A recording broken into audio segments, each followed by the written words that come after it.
नाज़रीन, एक नौजवान के जो उस जीप में सवार था जो दरियाए नीलम में जा गिरी और उसने अपने अंदर सब कुछ ही समो लिया। उसमें एक नौजवान अजहर नामी शख्स, क्योंकि वो इंसान अब तक मिल नहीं पाया। अजहर यहाँ से गया तो उसने सिर्फ यही कहा था कि मैं मरी जा रहा हूँ। हमें ये नहीं पता था कि वो कश्मीर तक जाएगा। उसके बाद जब वो यहाँ से चले गए और 2 दिन हमारा उनसे कोई राब्ता ही नहीं हुआ। हम पे क़यामत टूट गई जब हमें ये खबर मिली। मुझे तो बर्दाश्त भी नहीं हो रहा था। इतना बड़ा हमारे बच्चे के साथ सानिया हो गया। हुकूमत से अपील है कि वो ऑपरेशन को तेज करे। अभी तक उसके मोबाइल को लोकेशन तक भी नहीं चेक की उन्होंने कि वो किधर है। नाज़रीन, एक नौजवान के जो उस जीप में सवार था कि जो दरियाए नीलम में जा गिरी और उसने अपने अंदर सब कुछ ही समो लिया। उसमें एक नौजवान अजहर नामी शख्स, जिसका ये घर है, इस घर में भी सफ़े मातम बिछा हुआ है क्योंकि वो इंसान अब तक मिल नहीं पाया। हम अंदर जाते हैं, कोशिश करते हैं इनके लवाहिकीन से बात करने की।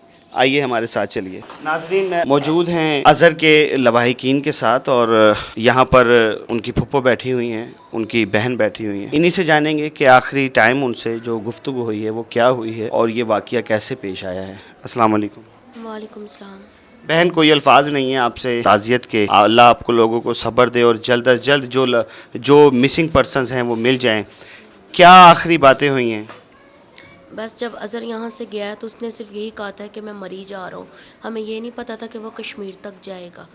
और उसके बाद जब वो यहाँ से चले गए और 2 दिन हमारा उनसे कोई राब्ता ही नहीं हुआ। और जब जिस दिन उसने वापस आना था उस दिन सिर्फ उसने मुझे पहले वॉइस मैसेज किया मैं वापस आ रहा हूँ। उसके बाद फिर उसने मुझे एक वीडियो कॉल की थी, जिस जीप में वो थे उसी जीप में उसने की थी कि आप ही हम लोग ना कल तक वापस आ जाएंगे। और उसने मुझे कहा कि तुम्हें क्या चाहिए, आप ही यहाँ से मैं तुम्हारे लिए लेकर आऊँ। और वो बिल्कुल खाई के नज़दीक ही खड़ा हुआ था और मैं उसको कह रही थी कि ऐसा थोड़ा पीछे होकर खड़े हो, कहीं तुम गिर ना जाना। लेकिन और मैंने उससे ये भी पूछा कि तुम तो कह रहे थे मैं मरी में हूँ, लेकिन ये मरी जैसा नज़ारा तो नहीं लग रहा। तो फिर उसने मुझे कहा कि नहीं आप ही, मैं ना कश्मीर में हूँ। लेकिन मैं उस टाइम उसको कुछ कह नहीं सकती थी क्योंकि वो सफ़र में था। और मैंने कहा चलो ठीक है, तुम खैरियत से गए हो, खैरियत से वापस आओ। जी, क्या उम्र होगी अजहर की? 22। तो बिल्कुल बहुत ज़्यादा जवानी की उम्र है। तो क्या रोका नहीं आप लोगों ने जब वो यहाँ से जा रहे थे कि भाई ना जाओ, आपकी छोटी उम्रें हैं? किसी ने नहीं कुछ कहा? उनको हमने रोका था। इनकी टिकट थी ईद पे। तो उनके एक दोस्त का एक्सीडेंट हो गया था, अवैस का। उसकी ना टांग फ्रैक्चर हो गई थी। हमने उनको कहा कि हो सकता है यही मसलियत हो अल्लाह की तरफ से, आप लोग ना जाओ। तब वो लोग मान गए तो उन्होंने अपनी टिकटें कैंसिल करवा दी थी, वो नहीं गए। लेकिन फिर उसी दोस्त ने इनको कहा कि नहीं यार, तुम लोग पूरा साल प्लानिंग करते हो, तुम लोगों ने काम किया, मेहनत किया, तुम लोग मेरे लिए ना रुको, तुम लोग जाओ। और हमें उस दिन पता चला था, जिस दिन इन्होंने जाना था उससे आधा घंटा पहले इन्होंने आके बताया हम लोग जा रहे हैं। और इन्होंने ये नहीं बताया कि हम कश्मीर जा रहे हैं, सिर्फ ये कहा कि मरी जा रहे हैं। उसके लिए भी हमने रोका था कि रास्ते ख़राब है, ना जाओ आप लोग। लेकिन उन्होंने कहा हम पास ही तो जा रहे हैं। और ये हर दफ़ा जाते थे, हर साल जाते थे। कोई अल्फाज नहीं है आप लोगों से ताज़ियत के। अल्लाह आप लोगों को सब्र दे और उम्मीद करते हैं कि वो तमाम लोग के जो इस टाइम मिसिंग हैं वो सब मिल जाएं। भतीजे जो होते हैं वो फुप्पों के जो होते हैं बहुत ज़्यादा लाडले होते हैं। और मेरा बिल्कुल मकसद ये नहीं है कि मैं कोई ऐसी बात करूं कि आप लोग अपना जो सब्र है उसको खो दें। लेकिन ज़ाहिर है ये जो फुप्पोएँ होती हैं इनके बड़े नाज उठाती हैं जो भतीजे होते हैं। तो कैसा रिश्ता था आपका अजहर के साथ और क्या जाने से पहले गुफ्तगू हुई? मुझसे तो मिला ही नहीं था अजहर। मैं अपने घर में थी, बस ये खबर ही हमें मिली है और हम पे क़यामत टूट गई जब हमें ये खबर मिली है। मुझे तो बर्दाश्त भी नहीं हो रहा था। इतना बड़ा हमारे बच्चे के साथ सानिया हो गया और अल्लाह ही हमारी मदद करे। अब हम क्या कर सकते हैं? कुछ ना कुछ हुकूमत से अपील है कि वो ऑपरेशन को तेज़ करे।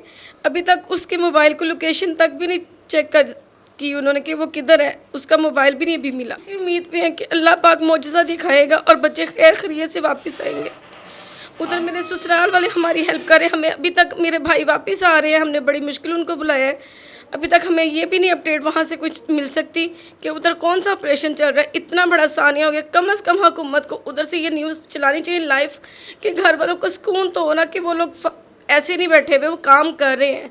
हम किससे जाके पूछें, कहाँ इल्तिजा करें, हमें बताएं जाके। नाज़रीन, बिल्कुल इसमें कोई शक नहीं कि अल्लाह बहुत बड़ा मुसब्बिबुल असबाब है, सबसे बड़ा मुश्किल कुशा है। और जो अल्लाह यूसुफ को उनके बाप से मिला सकता है वो अल्लाह कुछ भी कर सकता है। हमारी दुआ है कि ये जो मिसिंग पर्सनस हैं ये जल्द अपने घरों को लौट आएँ। और हमें خیر خیریت کے ساتھ. اور جو لواحقین ہیں ان کا کہنا ہے کہ ہمیں ان کی پل پل کی رپورٹ چاہیے کہ کیا ہو رہا ہے. یہ چاہتے ہیں کہ آپریشن تیز ہو جائے, یہ چاہتے ہیں کہ ان کے بچوں کے بارے میں کچھ تو پتہ لگے. تنظیمیں بھی کام کر رہی, میرا سسرال ہے, ہم لوگ یقین کریں وہاں سے لوگوں سے رابطہ کر کر کے پوچھ رہے ہیں کہ ادھر کی کوئی اپڈیٹ دے. کم از کم حکومت اتنا تو کرے نا, اللہ پہ تو ہمیں بڑی امید ہے, پر یہ ہماری حکومت بھی تو ہے نا, ہمارا بھی تو کوئی ان پہ حق ہے نا. ہمیں اتنا تو کرے نا, ہمیں بتائیں کہ ہمارے بچوں کا ادھر آپریشن کہاں تک چل رہا ہے. کوئی پھر ادھر ان کے پاس سہولت نہیں ہے اس چیز کی کہ کوئی تھوڑی سی لائف دکھائیں کہ بچوں کی ماں کو سکون آئے کہ ہمارے بچوں کو وہ ڈھونڈ رہے ہیں. بالکل یہ ٹھیک کہہ رہی ہیں, اور ان کی اس درخواست پہ عمل بھی ہونا چاہیے. ان کو وقتاً و فقتاً ان کو اپڈیٹ ملتی رہنا چاہیے کہ وہاں پہ کیا ہو رہا ہے کیا نہیں ہو رہا. ہم اور بھی لواحقین کے پاس جائیں گے اور ان سے جا کے پوچھیں گے کہ ان کے بچوں کا پتہ لگا, ان کے بچے کہاں ہیں. ہمارے ساتھ رہیے.